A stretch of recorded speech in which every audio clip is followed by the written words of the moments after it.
मुझे लगा एक फुटेज सामने मेरे गुजरी और मैंने कहा जिंदाबाद, चलो आज तो सिंध पुलिस को गैरत आई, आज कच्चे के डाकुओं का अखल ऑपरेशन स्टार्ट हो गया।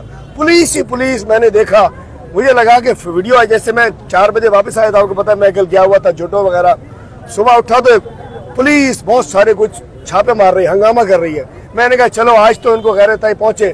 पता चला वो कच्चा नहीं था, वो पीटीआई का प्रेस क्लब पे इसके ऊपर थे 100-150 पुलिस वाले आए हुए। मैं कहना चाहता हूँ डूब मरना चाहिए इसको। पीपल्स पार्टी को कहना चाहिए कि हम नहीं है भुट्टो के पैरोकार, उन्हें आज बता देना चाहिए कि वो ज़िया उल हक के पैरोकार है। पीपल्स पार्टी भुट्टो की पैरोकार नहीं, ज़िया उल हक की पैरोकार साबित हो रही है। और सिंध में जमहूरियत नहीं, सिंध में सिविलियन डिक्टेटरशिप वाज़े हो चुकी है। देखिए, एहतजाज करें।